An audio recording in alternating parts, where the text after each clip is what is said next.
Welcome to the ORT Business Show. I'm David Zeidel, and with me this evening is Dean Furman. Hi, Dean.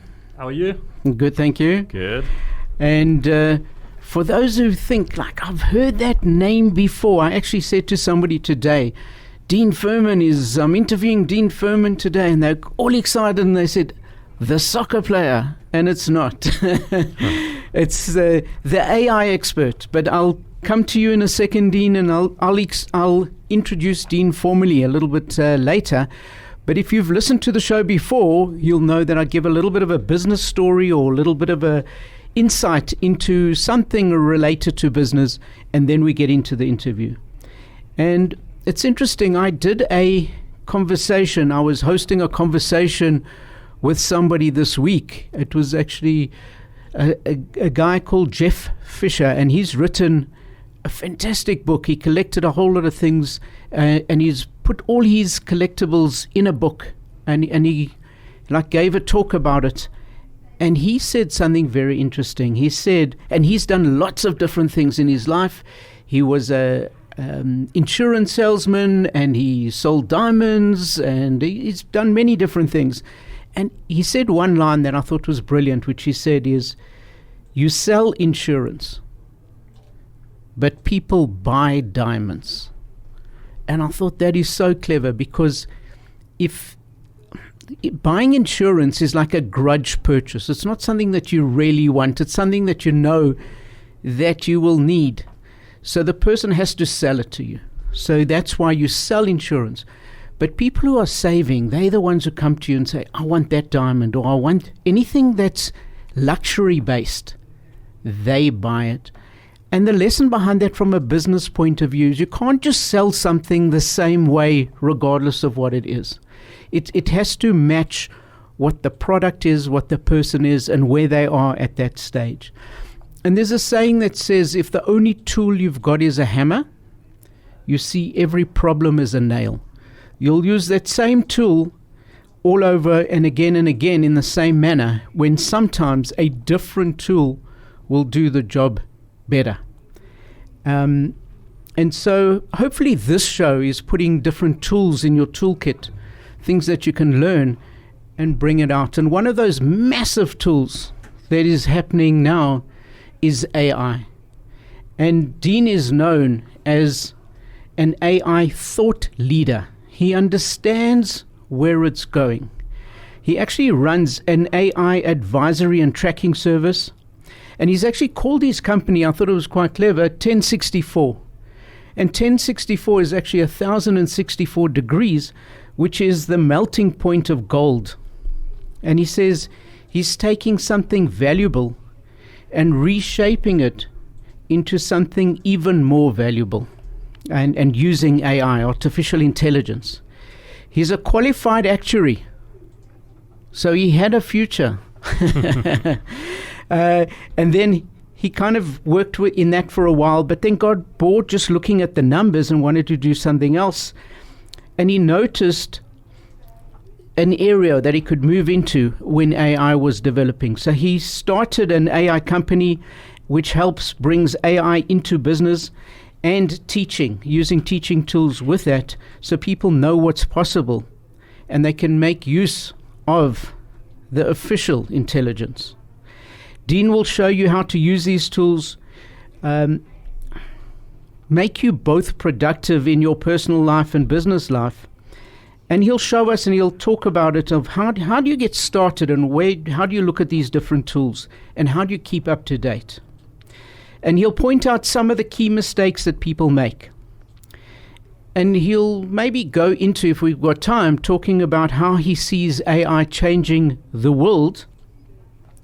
And he'll give us some pointers on how we can future-equip ourselves.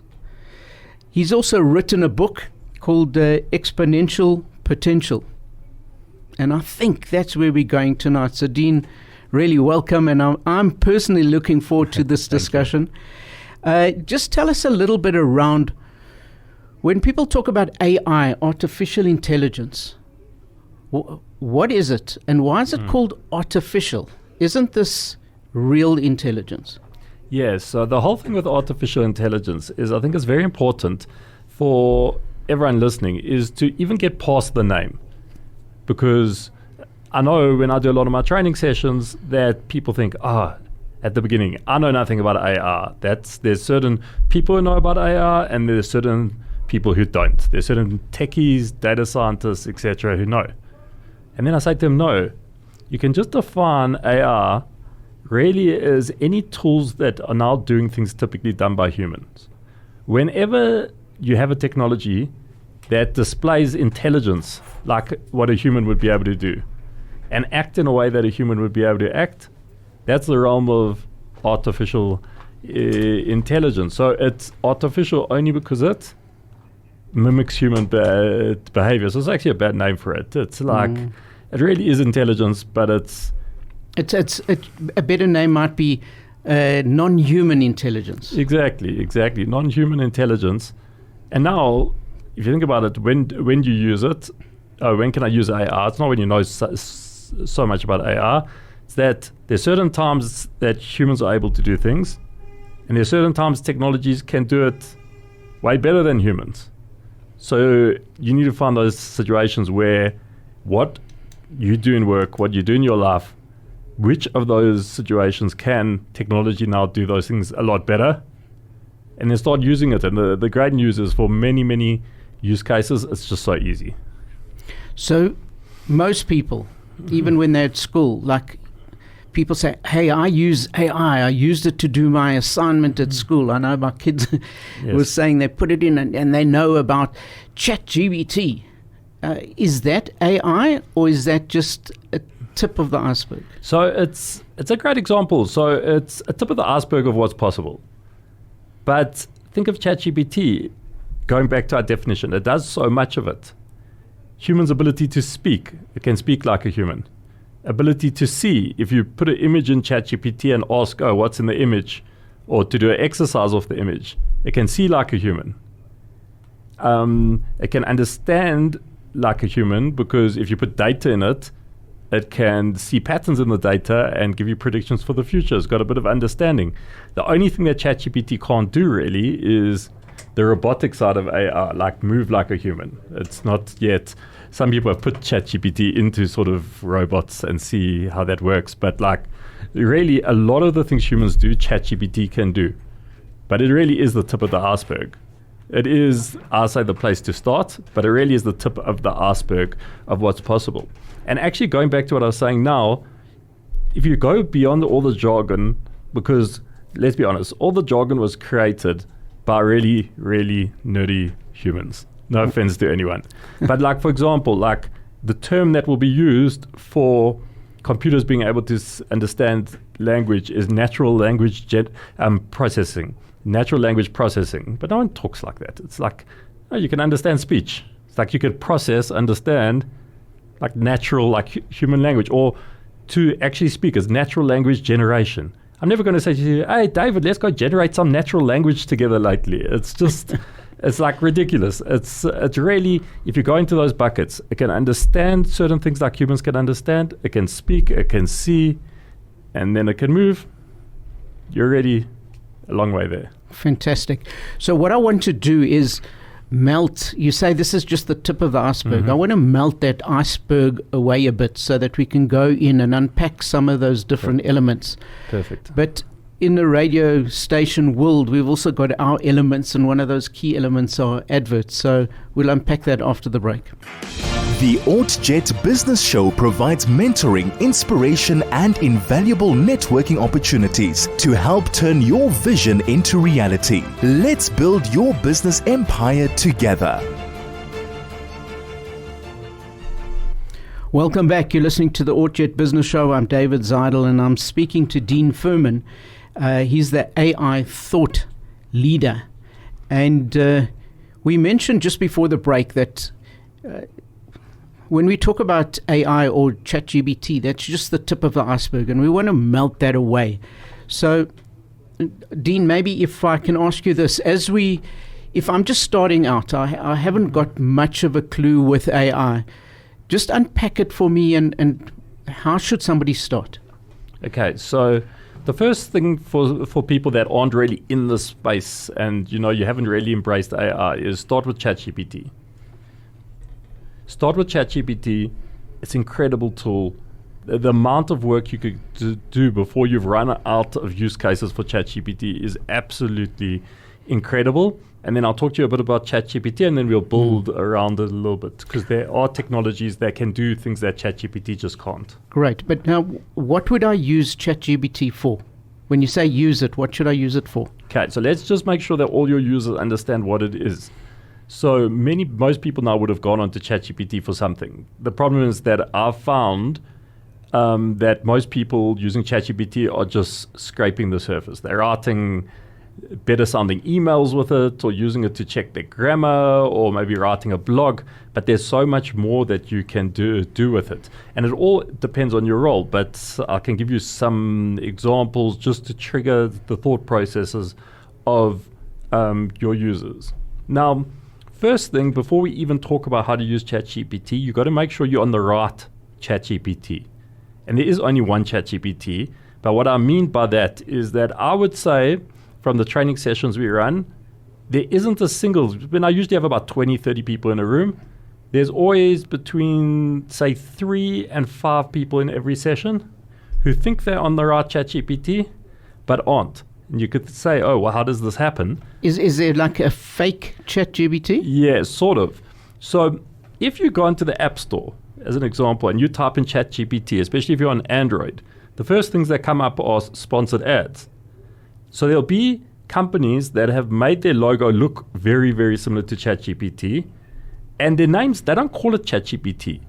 They call it Chat On, or Chat With, or Chat This, and then people, because they've searched that and they don't really think, they just click the top one, and it can mimic what ChatGPT does, because anyone can go, if they know what they're doing, take the back end. It's called an API in technology. It's a thing that allows you to use the capabilities of a software. The company who created ChatGPT allows you to do that. So you could build your own version of ChatGPT. So they've built their own versions of ChatGPT, and all these people unknowingly aren't using the right one. Now, the problem is that, one, some of them aren't great. Some of them, you don't know what the security policy and everything around with the information you put in. Some are scams. Actually, one was, but they shut it down quite quickly, but one was a very clever scam. It would talk back and forward with you for a long time until eventually it would say, oh, you know what, we've learned about your behavior, and now we can see this investment's perfect for you, and click here and put in your money, and to do that, and then they stole people's money. Wow. So how do you know? So if I'm new, I'm going in. How do I know I'm on the right ChatGPT? So let's start. So if it's on the app, it will say ChatGPT is his name, and it will say official app by OpenAI in the description. And currently the logo is black and white. There's a lot of the fake ones are like greenish, and a lot of them is confusing, because just look for the one that's called ChatGPT with a black and white logo, because a lot of them will say built on OpenAI, who's the company behind ChatGPT. It's built by, official app built by ChatGPT. So most people will be on the right one, but I would say about 20% of people that I've seen. I think I better go home and check out that I'm on the right one. And I always discover it, because when people start telling me that it's rubbish, or other programs are better, and I'm not impressed, then you think, no, you've got to be impressed by it. And then you discover, and there's only one other thing which I only learned yesterday. I was running a training session yesterday, and someone said that. He says, DeepSeek is so much better than ChatGPT. You can't even compare, and kept going on and on and on about it. But then what happened is I went to go look at what they were doing, and I noticed, no, it doesn't look like ChatGPT. If you go to chatgpt.org, it's a fake one. Wow. So it has to be chatgpt.com is the one. So even if you go to chatgpt.org, there's a fake one. So there's this whole ecosystem around it. I'm probably making a bigger deal of it than it is, but I guess it is the first step. Just make sure you're actually using the right app. Great. So now we got that. So now what should I do? How can I help? How can that, if I'm on the official one, the right one, how does that help me change the world? Because, I've used ChatGPT to make birthday cakes, fake birthday cakes, but I haven't progressed beyond that. So what should I be doing? Okay, so let's walk through the functionality. So One thing is that you go into ChatGPT, and if you got the free one, there's free and paid. We could talk about if we get to that with the time. You will see that there's a few other buttons now. There's reason, there's a black button with a squiggle at the end, and also another one for creating images. Okay, so let's start at the beginning. So there's two ways to speak to ChatGPT. You could either type, or you could use your voice and get it to speak back with you. As voice is absolutely incredible. You can have a conversation like you're talking to a normal person, and it will talk with you, engage. You could tell it, just put on this accent and pretend to be this person, or whatever you do. One thing that I know I do in my training, when I train people, is that, say, what scenarios are you? Are you a salesperson? Are you employ people? How can you practice those scenarios? Go through those scenarios where you've told ChatGPT, pretend to be this person, and you can actually practice having that interaction with it. And then afterwards, when you're done, you actually say, okay, ChatGPT, now we've had the interaction, stop. I want you to train me. What did I do right? What did I do wrong? How did I do better? So that's the thing. So the voice interaction's cool. So it's like a coaching thing. So if I'm going to be doing sales and people are going to object to what I'm saying, you can role play that out and then ask ChatGPT to ask you how you did. Yes, exactly. Wow. Okay. Next thing is that one of the buttons there says search. So one thing to know with ChatGPT is that, and I don't want to get into it too long, it will be a whole conversation, but the thing is that it's sometimes, pretty much 99 out of 100 times it'll tell you the right answer, but it's not built ready to tell you it doesn't know something when it doesn't know. It will just make up something. If it doesn't know the answer, it will make something up. So that's one of the risks. That's one of the risks you got to know. So they got a search. There's a search button at the bottom of ChatGPT. Anything that you want to know, they have to be fact-based. Click on the search button, and it could do research for you. And at least you know it will reference then every single thing. It will reference every single thing that it said to you and tell you what the source for it is. But if you're someone that research is super important for your organization, the best $20 a month you'll spend is to upgrade to the pro version, because they got something called deep research. Deep research, they only give you 10 a month, so you have to use them wisely. Is this even when you're paying for it, they only give you 10? Yeah.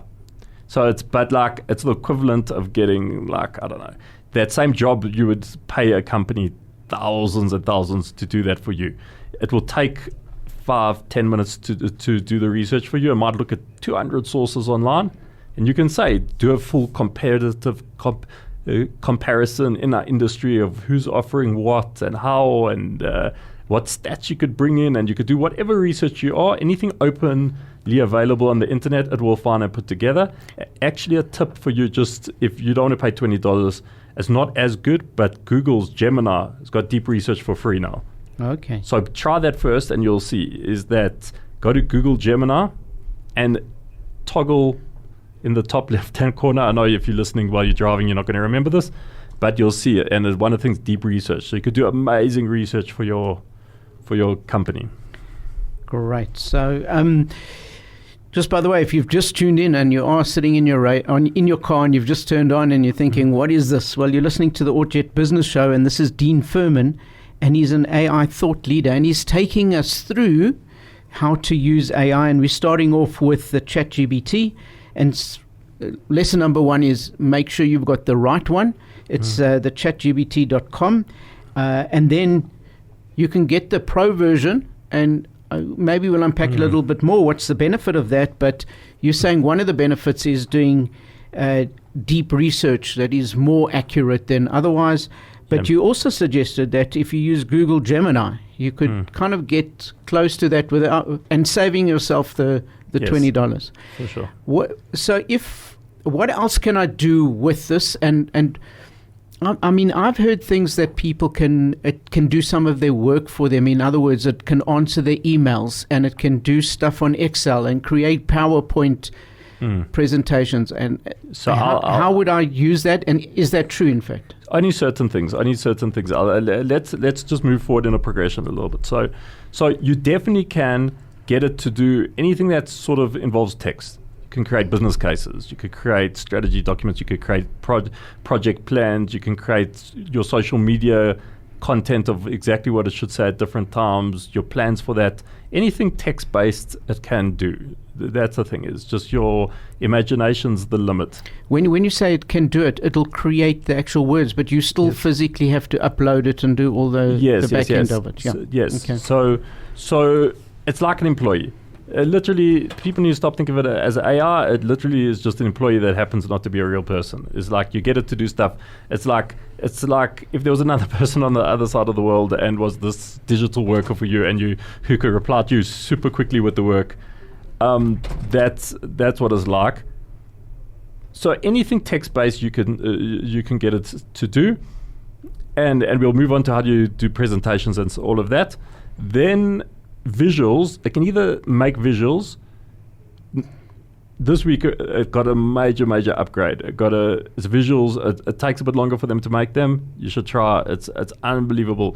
All your content, there's no excuse if you've got a website, marketing and stuff, not to have the most amazing visuals from it.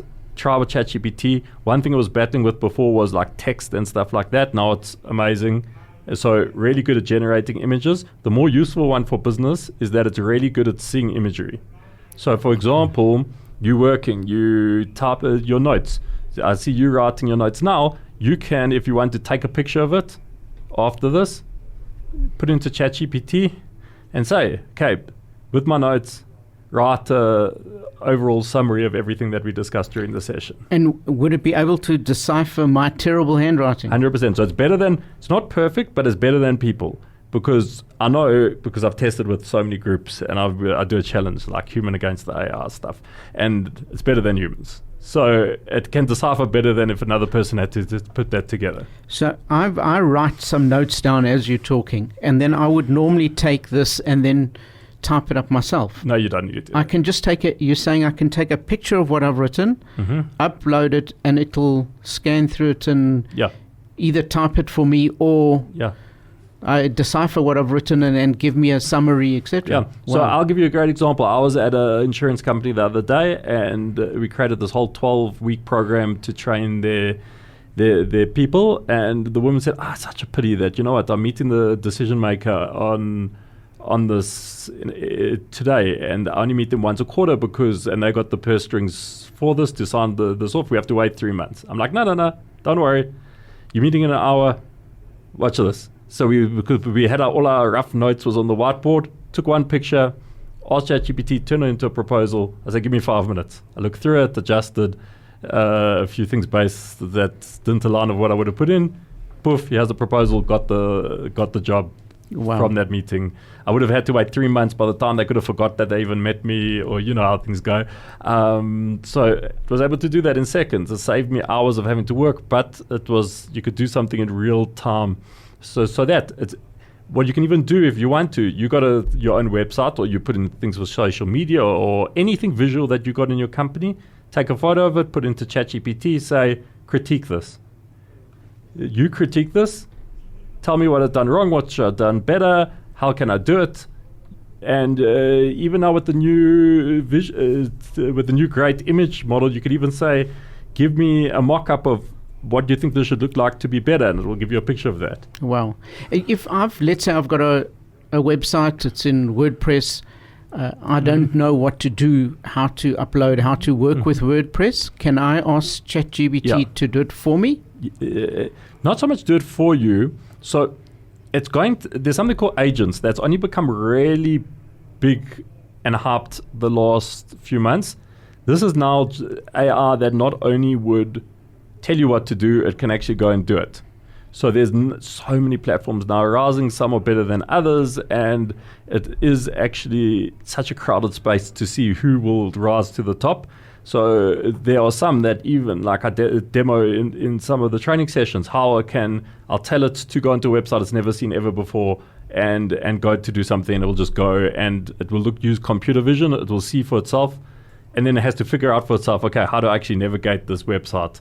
And it will actually learn for itself and actually do the type of work for you. So there are platforms like that are getting advanced. But I think let's just go. There's certain basics that people want to do. So the WordPress one, could write you all the code for it if you wanted to, and it can actually say to you, go click this button, and then but you have to go and put that code in, So- and it will tell you exactly what you need to do, but you have to go do it. So you could use it almost as an instructor. Yes. Again, an instructor, an employee, but not a real person. Yes, so there is a $200 a month ChatGPT account, and only in that one they got something called Operator, where it can actually do things for you, and that will filter down to the other versions once they get it right. It's not perfect, so Great. Well, so what else, as a new user, should I know about, or should I try out, or should I use? what other tools? Well, yeah, or so within either ChatGPT? continuing with ChatGPT Okay. or anything else. I've heard things like a co-pilot. Yeah. So the problem with ChatGPT is that depends on the companies. A lot of companies don't like ChatGPT because your information you put in there is not 100% safe in terms of, although the risk is so tiny, but the thing is, one, it's against the POPI Act, the Protection of Private Information Act, to put any other people's information into ChatGPT, private information, because OpenAI have the right, if they want to look at anything that you put in ChatGPT to see, but they say they'll only do it for 30 days. After you've put it in, they have a right to go see what you've done. They said they'll only do it if they think you like super dodgy, like if you're a terrorist, or if you're a government says, no, we need to find out what this person's doing because they're a real threat to society. So they're actually not going to do it, but the POPI Act doesn't care because they're saying you're giving another company the right to be able to do it. So companies don't like it for that reason. And that's one of the main reasons. And also your own information, you should all go in. There's a setting for data controls, and it says, by default, it says give OpenAI permission to use your data to make their models better. So then they have the right, if they want to, any information you put in, which could be your own IP, to put in the model to make it better.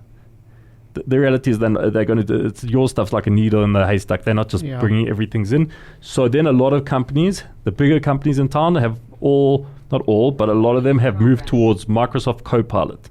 The problem with Microsoft Copilot, or there's pros and cons. The pro is that you can connect it with all your ecosystem in Microsoft, and a lot of companies acting on Microsoft. So all your documents that are safely housed in Microsoft are there, and it's a nice way to use it, and it's very similar to ChatGPT. The problem is that it's worse. It just is quite a lot worse now than ChatGPT. It's like the equivalent of maybe where ChatGPT was maybe a year ago. So the whole thing is that you got the option. I always say it's like ChatGPT's slower brother. It's built with the exact same technology because Microsoft are a big shareholder of OpenAI, but it's not the same. But then you go beyond that. Sorry. Yeah, go ahead. So then you go beyond that. So that's the safe option. Companies can always connect with me if they want to. It's a long conversation that. Don't want to get into a whole security conversation. But there are other platforms that can do many things for you. One of my favorites is something called Gamma. So you'll find it gamma.app, not .com. Everyone comes back to me when I say this and then says, I can't find it. Gamma dot? App. App. Yeah. A-P-P. PP. Okay. You put in information, click 2 buttons, will make you a full presentation.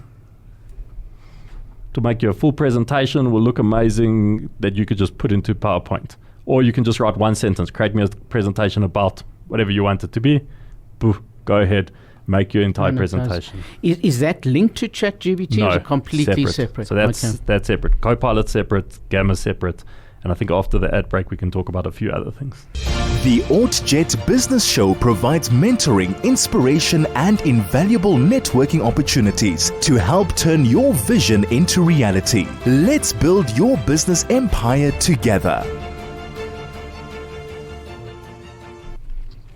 Welcome back. You're listening to the ORT Business Show. I'm David Zeidel, and I'm talking to Dean Furman, an AI thought leader. And just before the break, he was talking about ChatGPT, and then we moved on to Gamma.app, which allows you to create presentations. Anything you want to add to that, or have you got other ones that you think could be useful, or other apps that would be useful? So I'll tell you others, but I really just encourage you to start playing, because also Gamma will shift your mindset, because you'll see you create a presentation in a minute. you can go edit it according to your needs, but you'll see it almost all the way there to show you, wow, maybe I should start using AR. Is that only for like PowerPoint presentations, or could you use it for other things? So mainly for PowerPoint presentations. It actually can do other things like Word documents and other things, but mainly built for PowerPoint presentations. Then you think a lot of people, what they're working with. They're working with PowerPoint. A lot of people work with Excel. Microsoft Copilot has a product called Copilot for Office 365. It's an extra product that you have to pay $30 a month for. So it creates presentations, works on Excel, etc. But with Gamma, you don't have to. It gives you lots of free credits you could use before having to pay. Then ChatGPT is underrated with Excel. So if you stuck at any point in time with Excel with a formula, you can just take a picture of your Excel screen and then put into ChatGPT, assuming there's no super confidential information there, and you can say, this is my sheet, this is what I'm looking to do, give me the formula. It'll give you the formula because it'll know what cell everything's in, and you just copy and paste the formula into your Excel sheet. Wow, that's amazing. I just got a question that comes through. It's actually from my paddle partner, who said, please asking if ChatGPT can help you with your paddle game. There's some things it can never do, right? Yeah. What else? What other apps or other things should one look at? Funny enough, when you say I can't help you with your paddle game, one thing that the paid version of ChatGPT, the voice mode, has, you can actually switch on your camera with it. So it can actually see what's happening. So if someone actually takes a video of someone playing paddle and says, okay, watch this person play paddle and actually tell me, is there anything you think they should do differently? It would actually, I haven't tried it on that, but it would do well. I actually had it on when it came out, just to show as a demo. I had the phone watching a soccer game, and I said, okay, give the commentary to it. And it knew, actually, it actually even spotted who the players were in the Liverpool game, and it actually gave the commentary to, it could actually commentate the game. You are kidding. And that's ChatGPT? ChatGPT, but that's only on the paid version. Right. That's only on the paid version, which is, I still think for most people it's the best $20 a month you would spend. If you don't have the $20 a month, then maybe not. But if you can, it's worth using it because it just gives you a lot more usage of that. So that, but then it depends on your role. Everything else depends on your role. Like I use a lot of something called Synthesia. What that can do is it's not free, but it's cheap, and you can create avatars that look just like humans. So either for marketing or training, you just type in whatever it wants to say, pick an accent, pick a voice, pick a background, and these things make amazing videos for you in no time that look and sound just like real humans. So is this different? I know that if you're on, I think a Zoom call, you can actually just choose an avatar and it moves when you move. Is this more enhanced than that? Yeah, because those look more like cartoons. So this one looks like real people. Like, and also even on that, it's on the much more it's the more expensive one. Like I've even cloned myself. That like I just have to type in, and it will have me basically.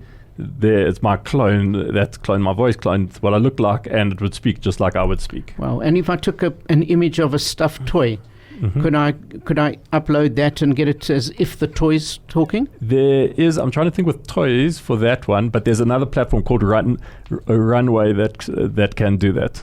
Runway. Yeah. There's a thing called and another one called actually that's even better than that called Hedra. Hedra spelt? Hedra. Okay, just they come up with these weird names or exactly. acronyms. So it's like you try to name a business these days and try to find a name that doesn't exist anymore. Yeah. It's impossible.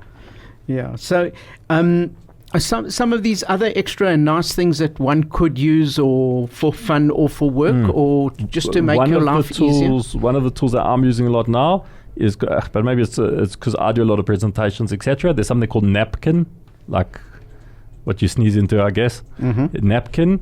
And what you could do is it understands speech very well. So you just highlight any paragraph you want, put text in, highlight any paragraph you want, and it'll give you amazing visuals.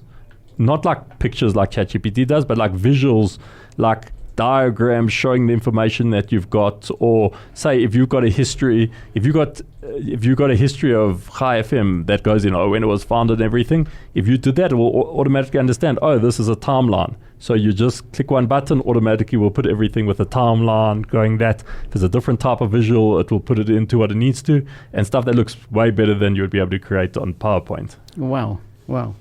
Okay. So we've gone through, obviously we started with the ChatGPT, and then we've gone through the Gamma.app. We've looked at Synthesia, Runway, Hedra, and Napkin. Yes, and you know, it is role specific, depends what you do more of. But like, even think of this radio station, is that you can go to Suno, S-U-N-O. You can create, you must actually do it on the station one day. Actually, it's 702 actually phoned me one day, and they said to me, can you make us an AI song for the radio? And then we'll interview about it. And I did on Suno, they played it on. No one would know the difference. You can create a song that sounds like a professional artist, that it sounds like, you could say, create for me a country song singing about how the Jews are getting ready for Pesach, and it will sing you that perfectly. It sounds like a professional band if you wanted to. Or if you look at just in your environment, there would be something called Notebook LM from Google. You can put any content you want in there, click one button, it will create a podcast of two people speaking to each other. Notebook LM. LM. What does that do? So it does a lot of other things, but I'll start with is that you could put content in, PDFs, websites, whatever you want to do, and click one button and it will create a podcast of two people, which is really AR voices, sounds like proper realistic, of two people speaking to each other, doing a whole podcast on whatever subject you've given them the information on. So this leads me to the next point of some people are saying, but all jobs are going to be extinct. Now, you even saying a radio interview like this could be extinct, because why would they need to bring you into studio? Why would they need me to host it? Let's just take something and create, it's a fake, but a real conversation. So looking forward, are jobs at risk? Some people are going to the extreme of saying the whole of humanity is going to end. Yeah. Where are you on the scale of those things? So the problem that is that people don't get the true information, because even like for me, I do lots of keynotes. Companies tell me, no, just don't mention anything about potential job losses from this stuff or anything, because if I was them, I would also do that, because they don't want to make anyone nervous. You're there to inspire or motivate or whatever, or educate people, and then they don't want people to go out scared. And then that's what happens. You hear people saying, this will create more opportunities than ever before. Nah. The definition of AI is now that robots can do things humans can do. There's no way that robots doing things that humans can do is going to lead to more things for humans to do, to get paid for. So we can unpack it a bit more.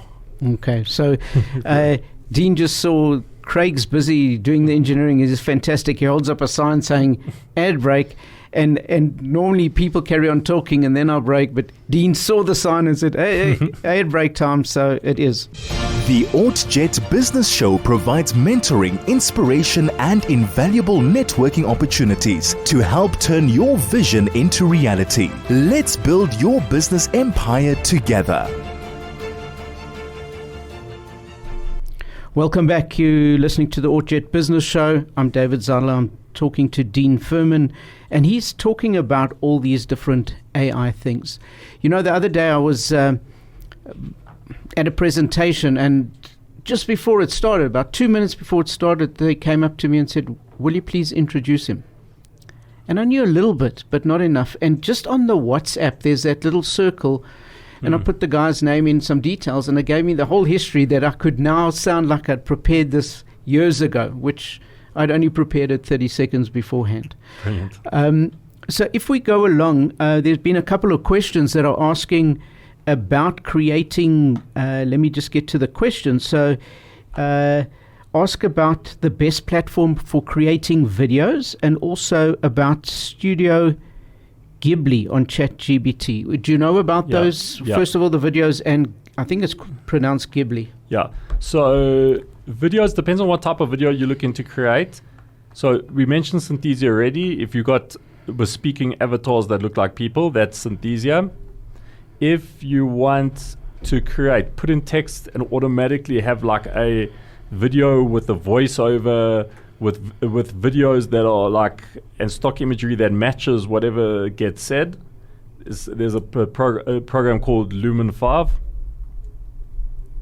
Lumen, Lumen, and the number 5. If you want to create animated videos, like little cartoon type videos like some people use for promo, there's something called steve.ar. And if you want to create more cinematic looking videos that have things like, things are moving, or you want to put in imagery and say make it move, there's on ChatGPT, but only the paid version, is something called Sora, Sora, but it's not amazing. It's not amazing. I actually prefer something called Runway. So if you use Runway, like we mentioned earlier, Runway, that can create stuff that's just beautiful.